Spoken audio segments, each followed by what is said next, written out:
안녕하십니까. 튜토리 영어연구소 튜토리 선생님입니다. 오늘은 저희 공부 계획이 실패하는 이유에 대해서 한번 얘기를 해보려고 그래요. 학생들이 이제 공부하겠다고 결심을 합니다. 그죠? 결심을 하게 되면은 뭘 합니까? 그죠? 공부 계획을 세웁니다. 계획을 세웠는데, 보통 결판이 내는 게, 하루에서 3일 정도면은, 결판이 납니다. 그리고 그 결판의 결과 내용이 어떻게 됩니까? 보편적으로 이제 실패로 규정이 됩니다. 되게 이런 패턴을 겪지 않나요? 이 실패하는 이유 중에 하나는 굉장히 단순합니다. 그 이유가 뭘까요? 이유는 너무나도 단순합니다. 이유는 지킬 수 없는 계획을 세웠기 때문입니다. 그러면 이제 실패하지 않으려면은 어떻게 하면 될까요? 100% 성공하는 계획을 세우면 됩니다. 개선은 어떻게 되죠? 100% 성공하는 계획을 세우면 됩니다. 굉장히 이렇게 단순하게 얘기했는데 뭐 이게 쉬워 뭐 이렇게 얘기할 수 있습니다. 한번 예를 들어볼까요? 전교 꼴등하는 아이가 있습니다.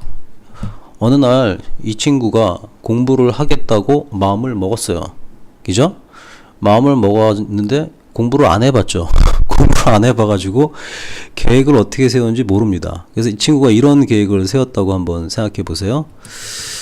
뭐 2시간 영어, 2시간 영어, 그 다음에 이제 뭐 3시간 수학, 뭐 요것만 해봅시다. 이 친구가 2시간 영어 하는 거 할 수 있을 것 같아요. 첫날은 할 겁니다. 그리고 이틀도 하겠고요. 3일 정도 할 가능성이 높습니다. 그러나 결국에는 못하게 됩니다. 왜냐면은 이 친구는 이제 2시간을 공부해 본 적이 없기 때문에 영어를 공부해도 뭘 어떻게 하는지 모르기 때문에 못합니다. 또 3시간 수학한다는 것도 이 친구는 못합니다. 결국에는 공부를 안 하게 되고 내가 뭐 원래 그렇지 뭐 이런 마음을 먹게 되고 본래 자신으로 돌아옵니다. 근데 이렇게 돌아왔을 때 가장 마음에 심적 부담이 되는 게 뭐냐면은 자기가 실패했다는 인식을 머릿속에 갖고 있다는 거예요. 그래서 이걸 탈피하기 위해서 이유를 여러 가지 되긴 하는데 자기 마음속에는 이 실패했다는 마음이 들어가 있어요. 그렇기 때문에 이 실패했다는 마음이 잔뜩 있기 때문에 결국에는 다음번 공부를 계획할 때 그 계획하는 시간이 오래 걸릴 수밖에 없어요. 뭐 때문에? 마음속에 있는 실패가 있기 때문에 그래요. 그러니까 결국에는 자기 스스로 실패에 대한 감정을 풀어줘야지만이 됩니다. 그래서 이런 친구들이 있다 그러면 선생님이 제시하는 대로 해보세요. 먼저 자기를 용서하세요. 용서하고 그리고 또 편안하게 생각합니다. 이대로도 괜찮다. 그리고 나서 계획을 다시 세웁니다. 계획은 이렇게 세우지 마시고요. 선생님이 제시한 대로 세워주시면 감사하겠습니다. 이렇게 하는 거예요. 어떻게 세운다? 그냥 편안하게 쓰세요. 편안하게 어떻게 써요? 10분 수학 이것만 적으세요. 10분 수학이라고 적은 다음에 10분 동안 수학 공부할 수 있어요? 없어요? 10분 할 수 있잖아. 10분 수학 할 수 있지. 10분 수학을 하고 나서 한 다음에 뿌듯하게 앞에다가 영어로 이렇게 V자 표시해 줍니다. 해냈어! 뭐 이런 거죠. 그럼 어때요? 성공을 한 가지 한 거예요. 이 성공을 한 가지 했다는 기분이 굉장히 좋습니다. 그러니까 이제 이번에 또 한번 계획을 세워보세요. 어떤 계획을 세우냐면 이렇게 적는 거죠. 이번에는 10분 영어도 해보자. 10분 영어 했죠. 10분 영어 할 수 있잖아. 뭐 단어를 외우던 한번 읽어보던. 못해? 할 수 있죠. 그럼 끝나면 또 뭐 하는 거예요? 그렇죠. 마찬가지로 여기도 앞에다가 이렇게 V자 표시해 주는 거예요. 10분 영어 했어. 어때요? 이러니까 마음속에 이제 뿌듯함이 점점점 생기는 걸 느끼지 않겠어요? 느끼겠죠. 느낍니다. 이렇게 하면은.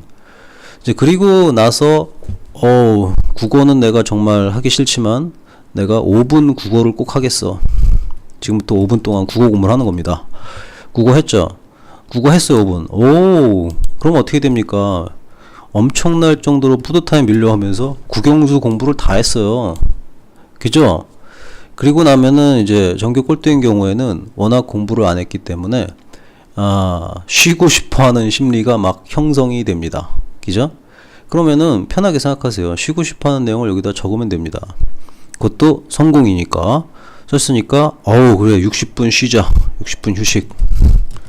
60분 휴식하면서, 휴식이란 단어를 쓰지 말고, 공부를 내가 안 하다 했으니까 에너지 충전하자. 뭐 이런 식으로 스토리를 적어서 씁니다. 그리고 어떻게 하면 돼요? 60분 충분히 쉰 다음에 어떻게 하면 됩니까? 그렇죠. 이렇게 끄 쓰면 됩니다. 그러니까 조금 이해가 됐습니까? 이런 식으로 계획표를 써내려가게 되면은 여러분들이 계획표를 쓰는 게 아니라 바로 지킬 것만 계획하는 거죠. 그렇게 되면 이 전체가 무슨 기운이야? 전체가 다 플러스 기운이 되기 때문에 이런 식으로 스토리를 짜게 되면은 플러스의 기운이 충만하게 됩니다. 바로 이 플러스의 기운을 활용해 가지고 계속해서 공부를 해나가게 되는 거예요. 이해됐어요?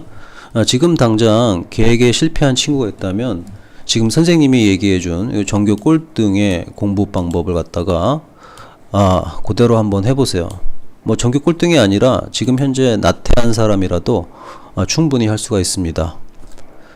제가 원하는 건 뭐냐면은 지금보다 조금 낮은 삶을 선택하려면은 이렇게 쬐끄만한 성공, 공부 성공 이게 모여지게 되면은 에너지가 엄청나게 올라오기 때문에 다른 것도 할 수 있다는 자신감이 생깁니다. 그리고 실패의 좌절감으로부터 극복할 수가 있어요. 자, 그러면 오늘 제가 해주는 얘기 충분히 도움이 됐죠? 공부 계획 이제 앞으로 실패하지 마세요.